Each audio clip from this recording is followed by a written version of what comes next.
Hello everyone. இந்த வீடியோவில் நம்ம தமிழ் சீனியரில் வரக்கூடிய செகண்ட் பேப்பரில் இருக்கக்கூடிய ஒரு கம்பல்சரி கொஸ்டினை பற்றி நம்ம பார்க்க போகிறோம். நமக்கு ஒப்பந்த புள்ளி அறிவிப்பு அப்படிங்கிறது தமிழ் சீனியர் செகண்ட் பேப்பரில் ஒரு கம்பல்சரி கொஸ்டின். இந்த கொஸ்டின் நமக்கு எல்லா எக்ஸாம்லையுமே கம்பல்சரியாக கேட்டுறாங்க. இந்த ஃபார்மேட்டில் வரக்கூடிய கொஸ்டின் ஒன்று. ஃபஸ்ட்டு நம்ம கொஸ்டினில் என்ன கொடுத்துருக்காங்க அப்படிங்கிறத ரீட் பண்ணிடலாம். அதுக்கப்புறம் இதை எப்படி ஃபார்மேட் பண்ணணும் அப்படிங்கிறத நம்ம பார்க்கலாம். ஃபஸ்ட்டு பார்த்தோம் அப்படின்னா, நாகர்கோயில் சந்திப்பு ரயில் நிலைய வளாகத்தில் வாகனங்கள் நிறுத்தப்படுவதற்கான கட்டணங்களை வசூலிக்கும் உரிமம் ஒப்பந்தம் அடிப்படையில் விடப்படும். ஒப்பந்த காலம் 2 ஆண்டுகள். ஸோ இதெல்லாம் முக்கியமான பாயிண்ட்ஸ், இதெல்லாம் மிஸ் பண்ணாமல் நம்ம எடுக்கணும். அதே போல் ஒப்பந்த புள்ளிகள் ஆகஸ்ட் 10ஆம் தேதி மாலை 3 மணி வரை பெறப்பட்டு மாலை 4 மணிக்கு வருகை தந்துள்ள ஒப்பந்ததாரர்கள் முன்னிலையில் பிரிக்கப்படும். வேலையில்லா பட்டதாரிகளுக்கு முன்னுரிமை அளிக்கப்படும். இதெல்லாம் பாயிண்ட்ஸு. அடுத்து, முன்வைப்பு தொகை ரூபாய் 1000. தென்னக ரயில்வே பொது மேலாளர் சென்னை வெளியிடும் ஒப்பந்த புள்ளி அறிவிப்பு தயாரிக்க. இதுதான் நமக்கு ஃபுல் கொஸ்டின். அதே போல் அமௌண்ட் எது சொன்னாலும் சரி, டேட்டு அண்டு டைம், இது எது சொன்னாலுமே நம்ம இதெல்லாம் ஒமிஷன் பண்ணாமல் எடுக்கணும். சரி, இதை எப்படி நம்ம ஃபார்மேட் பண்ணலாம், அந்த ஃபார்மேட்டில் எதை ஃபஸ்ட்டு எழுதணும் அப்படிங்கிறத பார்த்துக்கலாம். ஃபஸ்ட்டு பார்த்தோம் அப்படின்னா, நாகர்கோயில் சந்திப்பு ரயில் நிலைய வளாகத்தில் வாகனங்கள் நிறுத்தப்படுவதற்கான கட்டணங்களை வசூலிக்கும் உரிமம் ஒப்பந்த அடிப்படையில் விடப்படும். கண்டிப்பாக இந்த பாயிண்ட்டை ஃபுல்லாகவே நம்ம எழுதணும். ஆஃப்டர் ஒப்பந்த காலம் 2 ஆண்டுகள். இதுவுமே என்ன பண்ணணும், அந்த பாயிண்ட்டு கீழே வர மாதிரி நம்ம எழுதிடணும். அதுக்கப்புறம் இதெல்லாம் விட்டுறணும். ஒப்பந்த புள்ளிகள் ஆகஸ்ட் 10ஆம் தேதி, இதெல்லாம் ஃபார்மேட்டுக்குள்ளே கொண்டு வரணும். நம்ம பார்த்த இது, அதுக்கப்புறமா இந்த பாயிண்ட்டு, அதுக்கப்புறம் கீழே வந்தோம் அப்படின்னா வேலையில்லா பட்டதாரிகளுக்கு முன்னுரிமை வழங்கப்படும். இந்த 3 பாயிண்ட்டையும் பார்த்தோம் அப்படின்னா லைனாக நம்ம எழுதிடணும். இதெல்லாம் பார்க்கும்போதே தெரியுது. ஸோ ஜஸ்ட்டு நமக்கு கொஸ்டின் என்ன இம்பார்ட்டண்டான பாயிண்ட்டு, அதுக்கப்புறமா அதில் டேட் கொடுத்துருப்பாங்க, இவ்வளோ நாளுக்குள்ளே எங்களுக்கு இந்த ஒர்க்கை நீங்கள் முடிச்சு கொடுக்கணும் அப்படிங்கிறதும், அதே போல் இந்த ஒர்க்கை நீங்கள் எடுக்கிறதுக்கு இந்த தகுதி இருந்தால் உங்களுக்கு முன்னுரிமை வழங்கப்படும் அப்படிங்கிற மாதிரி ஒரு பாயிண்ட்டு. இதெல்லாம் நமக்கு கொஸ்டினில் கொடுத்துருந்தாங்க அப்படின்னா அதை எப்படி நீங்கள் முன்னாடியே ஃபார்மேட் பண்ணணும் அப்படிங்கிறத பார்க்கலாம். ஜஸ்ட் ஃபார்மேட்டுக்குள்ளே போகலாம். ஓகே, இதுதான் நமக்கு ஃபார்மேட்டு. இப்போ நம்ம கொஸ்டினில் பார்த்துருப்போம் யார் இந்த அறிவிப்பை வெளியிடுறாங்க அப்படிங்கிறது. இந்த இடத்துல கொடுத்துருக்காங்க தென்னக ரயில்வே பொது மேலாளர் சென்னை. இப்போ யார் இந்த அறிவிப்பை வெளியிடுறாங்க அப்படின்னா வெளியிடும் ஒப்பந்த புள்ளி அப்படின்றத கொடுத்துட்டாங்க. அப்போ தென்னக ரயில்வே தான் நமக்கு இந்த அறிவிப்பை வெளியிடுறாங்க. யார் இந்த அறிவிப்பை வெளியிடுறாங்களோ அவங்களோட ஹெட்டிங் தான் நமக்கு மேலே டாப்பில் வரணும். எந்த நிறுவனம் இந்த அறிவிப்பை வெளியிடுது, அதே போல் எந்த துறை இந்த அறிவிப்பை வெளியிடுது அப்படிங்கிறத நம்ம கொஞ்சம் டீப்பாக பார்க்கணும்.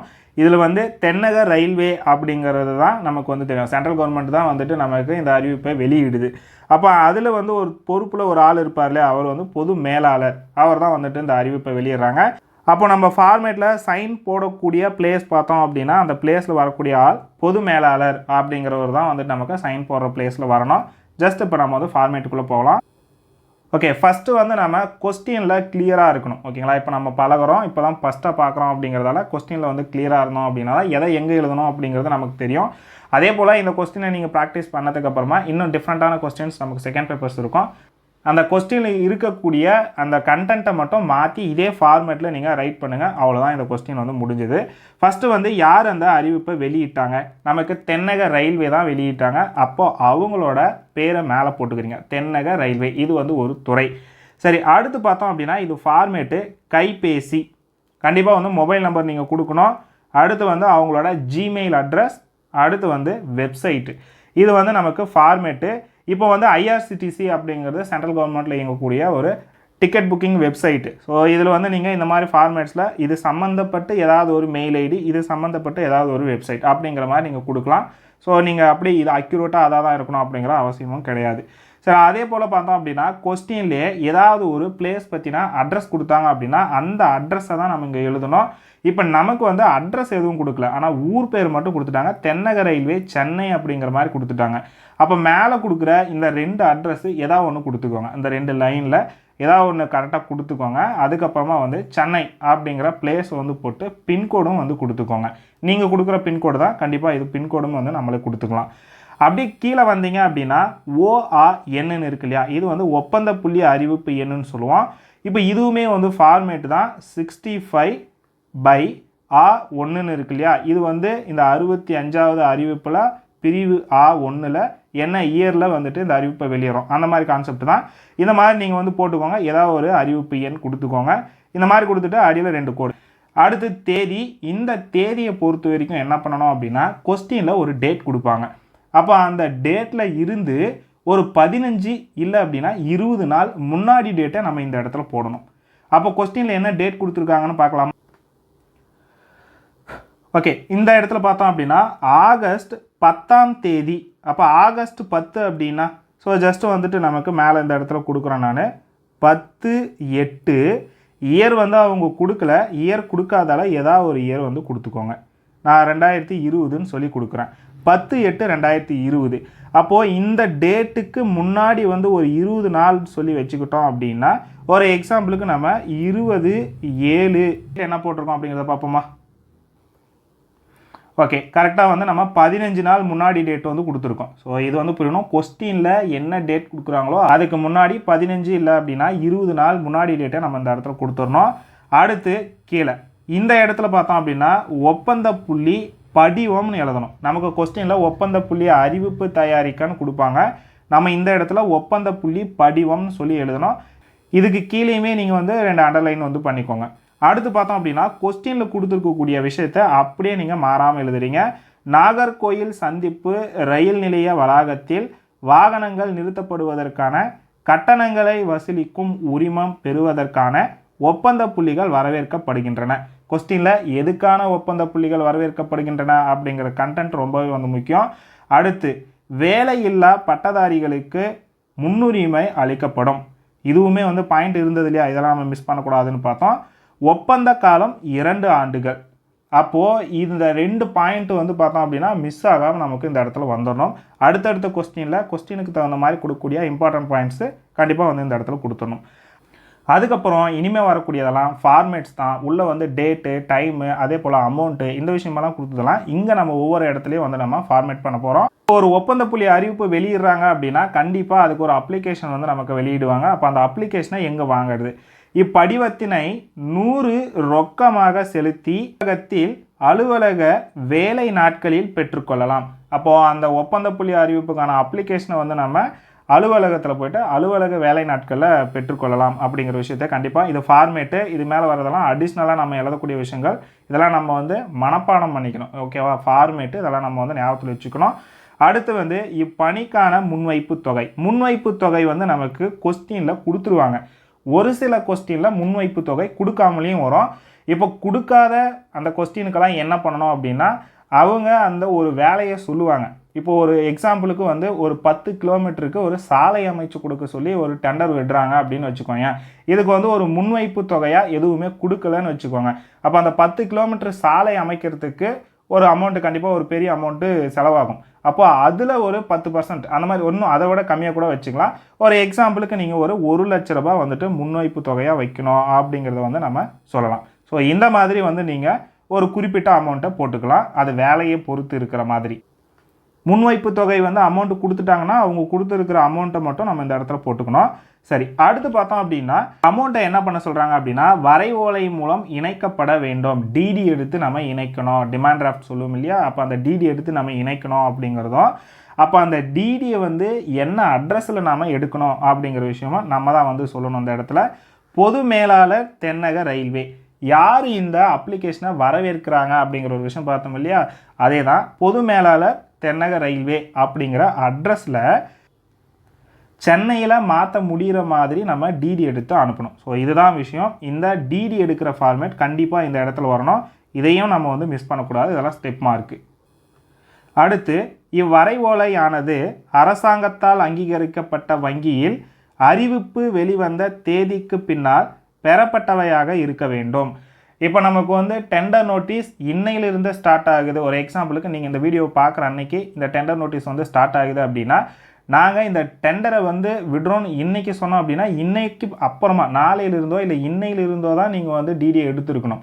நேற்றே நீங்கள் அட்வான்ஸாக வந்து ஒரு டிடி எடுத்து வச்சுருந்தா அதை இணைக்கக்கூடாது. அதே தான் வந்து சொல்லியிருப்பாங்க. அரசாங்கத்தால் அங்கீகரிக்கப்பட்ட வங்கியில் அறிவிப்பு வெளிவந்த தேதிக்கு பின்னால் நாங்கள் இன்றைக்கி இந்த விஷயத்தை டெண்டர் போடுறோம் அப்படின்னு சொல்லி நாங்கள் சொன்னதுக்கு அப்புறமா தான் நீங்கள் இந்த டிடியை எடுத்துருக்கணும். அப்போ தான் அந்த டிடி வந்து செல்லும் அப்படிங்கிற விஷயத்த வந்து சொல்லியிருக்காங்க. அடுத்து, பூர்த்தி செய்யப்பட்ட ஒப்பந்த புள்ளியை மூடி முத்திரையிடப்பட்ட உரையின் மூலம். இப்போ இந்த மூடி முத்திரையிடப்பட்ட உரைன்னா என்ன? ஸோ ஜஸ்ட்டு நம்ம போஸ்ட் அனுப்புகிறோம் அப்படின்னா அதை என்க்ளோஸ் பண்ணி தான், இப்போது கண்டிப்பாக வந்து பின் அடிச்சோ இல்லை வந்து கம்மு போட்டோ ஒட்டி தான் அனுப்புவோம். அதே தான் அதுக்கப்புறமா வந்துட்டு சீல் வச்சு தான் அனுப்புவாங்க. ஸோ இதே மேட்டர் தான் வந்து சொல்லியிருப்பாங்க. மூடி முத்திரையிடப்பட்ட உரையின் மூலம் 10/8/2019 இந்த இயர் வந்து நம்மளே போட்டுக்கணும் தான். இயர் கொடுக்கல அப்படின்னா இயர் நம்ம போட்டுக்கலாம். இயர் கொடுத்துட்டாங்கன்னா அவங்க கொடுத்துருக்கிற இயர் தான் நம்ம போடணும். 10 ஆகஸ்ட் அப்படின்னு சொல்லி கொடுத்துருந்தாங்க இல்லையா, அந்த டேட்டு தான். அன்று மாலை, எப்போ மாலைன்னா 10/8/2019 அன்னைக்கு மாலை 3 மணிக்குள் கீழ்கண்ட முகவரிக்கு வந்து சேரும்படி அனுப்பி வைக்கப்பட வேண்டும். அப்போ 3 மணி அப்படிங்கிறது வந்து நீங்கள் இந்த மாதிரி ஃபார்மேட் பண்ணிக்கோங்க. 03.00 மொத்தமாக 3ன்னு மட்டும் போட்டுறாதீங்க, மணிக்குள். ஸோ இந்த ஃபார்மேட் கண்டிப்பாக இருக்கணும். கீழ்கண்ட முகவரிக்கு அனுப்பி வைக்கப்பட வேண்டும். இப்போ வந்து நீங்கள் ஒரே பேப்பரில் இந்த கண்டென்ட்டை எழுதிறீங்க. நீங்கள் எழுதும்போது அந்த பேப்பருக்கு கீழே வந்து அந்த அட்ரஸ் உங்களால் ரைட் பண்ண முடியுது அப்படின்னா நீங்கள் கீழ்கண்ட முகவரிக்கு அனுப்பி வைக்கப்பட வேண்டும் அப்படிங்கிற மாதிரி கண்டென்ட்டை எழுதலாம். ஒருவேளை நீங்கள் எழுதக்கூடிய பேப்பருக்கு அடுத்த பக்கத்துக்கு இந்த அட்ரஸை நீங்கள் எழுத போகிறீங்க அப்படிங்கிற மாதிரி உங்களுக்கு பேஜ் வந்தது அப்படின்னா பின்வரும் முகவரிக்கு அனுப்பி வைக்கப்பட வேண்டும் அப்படிங்கிற மாதிரி நீங்கள் எழுதிக்கலாம். இந்த அடுத்த பேஜில் இந்த அட்ரஸை எழுத போகிறீங்க அப்படின்னு சொல்லி வந்தால் மட்டும் அந்த மாதிரி நீங்கள் மாற்றிக்கோங்க. சரி, அடுத்து பார்த்தோம் அப்படின்னா பொது மேலாளர், இது நம்ம கண்டிப்பாக கொடுத்தாகணும். தென்னக ரயில்வே மேலே கொடுத்துருந்த ஹெட்டிங், இந்த பொது மேலாளர் அப்படின்றது யார் வரவேற்கிறாங்க அப்படிங்கிறவர். அடுத்து மேலே கொடுத்துருக்குற அந்த ஹெட்டிங் தான் வந்து எந்த நிறுவனம் அப்படிங்கிறது. அதுக்கப்புறம் நம்ம அங்கே கொடுத்துருக்கிற அட்ரஸ்ஸு, அதுக்கப்புறம் லாஸ்ட்டாக சென்னை.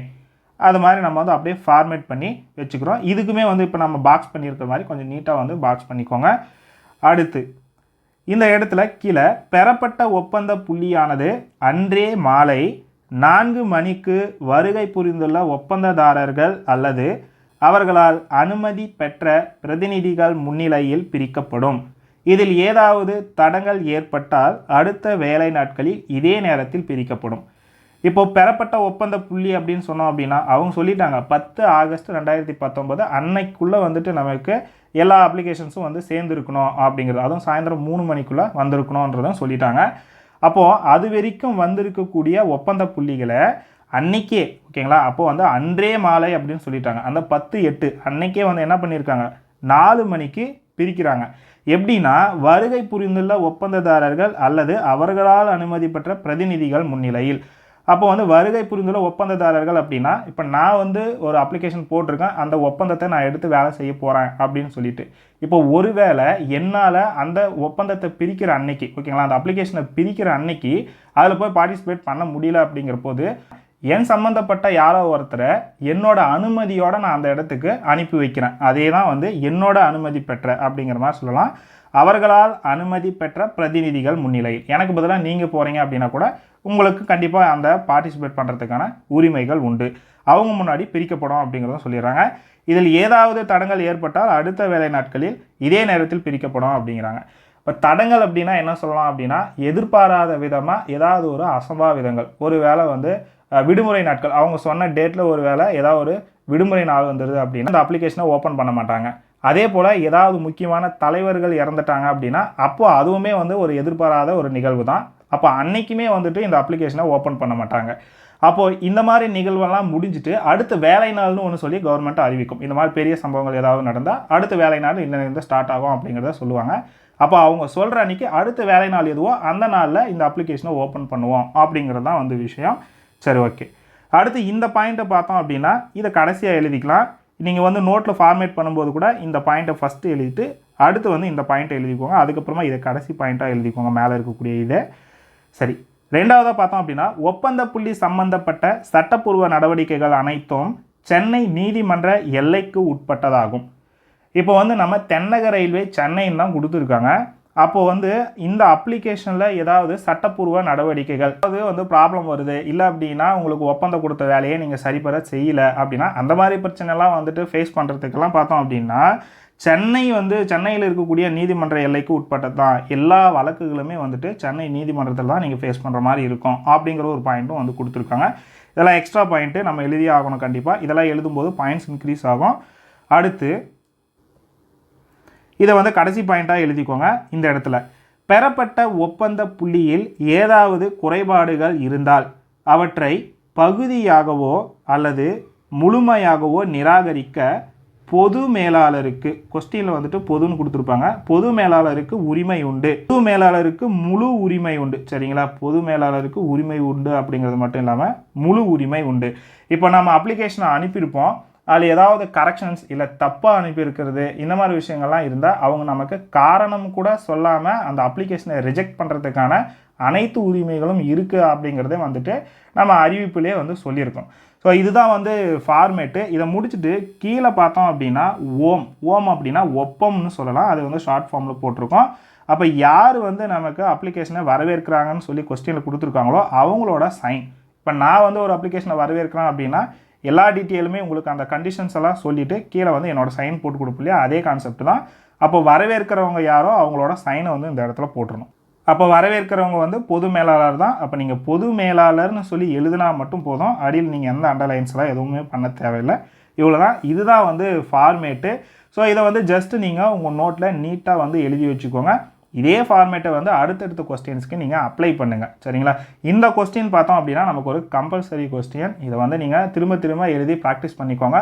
இந்த கொஸ்டின் நீங்கள் 10 மினிட்ஸில் ரைட் பண்ணி முடிக்கிற அளவுக்கு நீங்கள் ப்ராக்டிஸ் பண்ணி வச்சுக்கோங்க. ஓகே, இவ்வளோ தான் இந்த வீடியோவில் வந்து இந்த கொஸ்டின் டோட்டலாக வந்து கம்ப்ளீட்டட். இதே வந்து நமக்கு ஒப்பந்த புள்ளி அறிவிப்பு இன்னொரு வீடியோ நான் கொடுக்குறேன். டவுட்ஸாக இருக்கிறவங்க அந்த வீடியோவிலும் வந்து நீங்கள் கிளாரிஃபை பண்ணிக்கலாம். ஆஃப்டர் இந்த வீடியோவை தொடர்ந்து நம்ம அடுத்து விளம்பரம் கொஸ்டின் பார்க்குறோம். விளம்பர கொஸ்டினுக்கான வீடியோ நான் அப்லோட் பண்ணுறேன். ஜஸ்ட் நீங்கள் வந்து பிளேலிஸ்ட்டு செக் பண்ணி பாருங்கள். அடுத்தடுத்து நமக்கு 6 எலாபரேஷன் கொஸ்டின்ஸ் இருக்குது. இது வந்து நமக்கு ஃபஸ்ட்டு கொஸ்டின் ஒப்பந்த புள்ளி அறிவிப்பு. அடுத்து வந்து நம்ம விளம்பரம் பார்க்கலாம். அவ்வளோதான், இந்த வீடியோ ஓவர். இந்த வீடியோவில் ஏதாவது உங்களுக்கு டவுட்ஸ் இருந்தால் இந்த வீடியோவோட கமெண்ட் செக்ஷனில் கேளுங்க. ஆஃப்டர் வந்து சேனலுக்கு புதுசாக இருக்கீங்க அப்படின்னா சப்ஸ்கிரைப் பண்ணி ஃபாலோ பண்ணிக்கோங்க. அடுத்தடுத்த second paper classes and guidance classes நம்ம போகிறோம். ஜஸ்ட் ஃபாலோ பண்ணி வச்சுக்கோங்க.